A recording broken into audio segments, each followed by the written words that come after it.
warahmatullahi wabarakatuh. Perkenalkan, kami dari kelompok 11 akan membahas materi tentang peran koperasi dalam pembangunan masyarakat. Perkenalkan, nama saya Andi Alfian dengan NIM 1861163. Saya Zainul Rizky dengan NIM 1861030. Saya Apeninda NIM 1861017.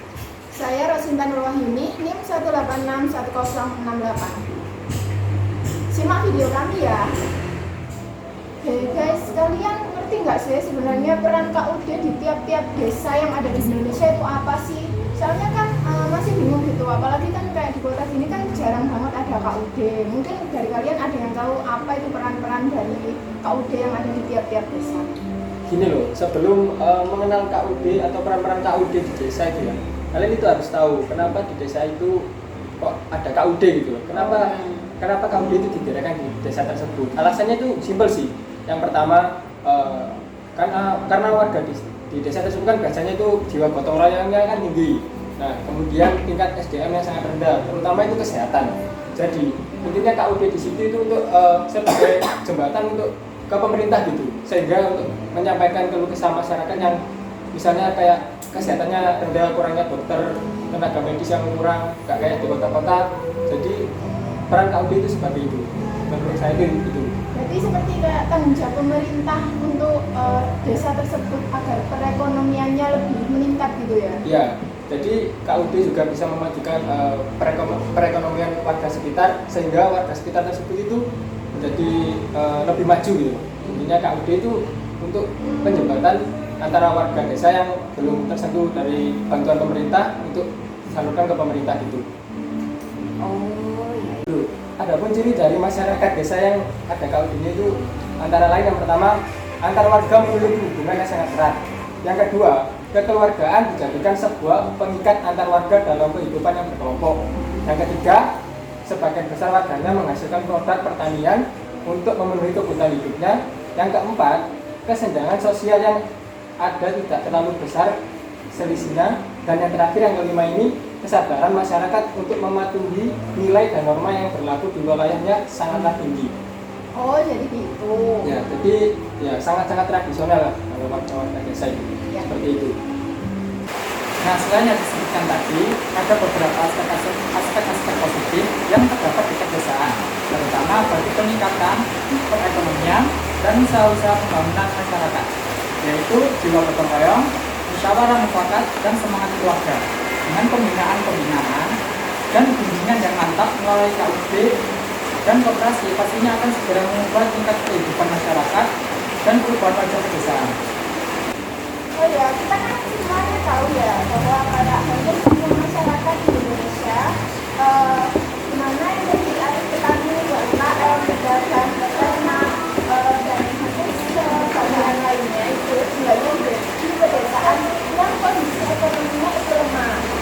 Nah, ini dari pembangunan masyarakat yang dilakukan oleh pemerintah itu adalah yang pertama ada jangka pendek. Ya, jangka pendek itu meningkatkan cara hidup masyarakat di daerah pedesaan yang cenderung berada di dalam kondisi ekonomi yang lemah.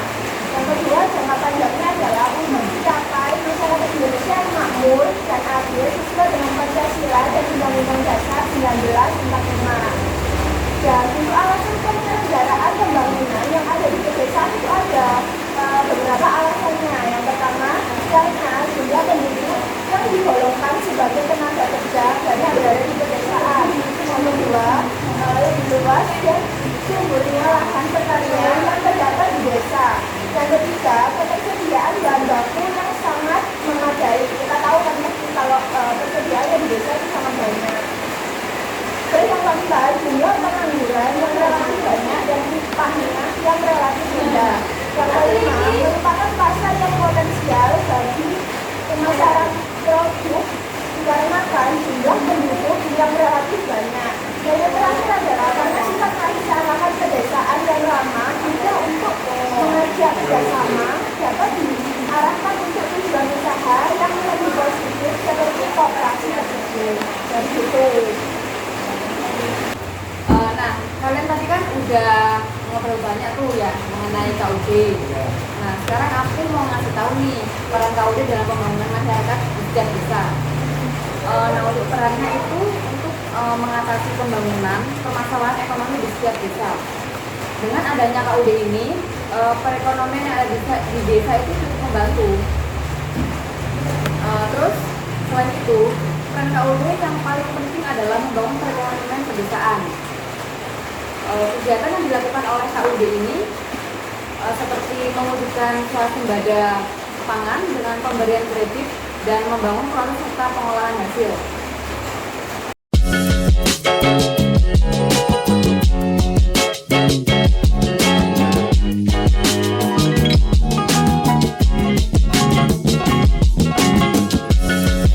Baik teman-teman, di sini koperasi yang kami jadikan contoh yaitu Koperasi Unit Desa dengan nama Arga Sadana yang beralamatkan di Dusun Jombok, Desa Jombok, Kecamatan Ngoro, Kabupaten Jombang. Koperasi memegang peranan penting sebagai salah satu fondasi ekonomi yang berbasis kerakyatan. Salah satu jenis koperasi memiliki peran cukup vital bagi pembangunan masyarakat, khususnya di pedesaan adalah Koperasi Unit Desa. Peran KUD Arga Sadana bagi pembangunan masyarakat Desa Jombok adalah membantu mengembangkan perekonomian warga setempat dengan cara memberikan pinjaman atau kredit kepada warga, serta membantu pengolahan hasil pertanian warga, di mana sebagai warga mayoritas adalah sebagai petani. Sekian video materi yang dapat kami sampaikan, kurang lebihnya kami mohon maaf dan semoga video kali ini bermanfaat untuk kalian semua. Terima kasih. Wassalamualaikum warahmatullahi wabarakatuh.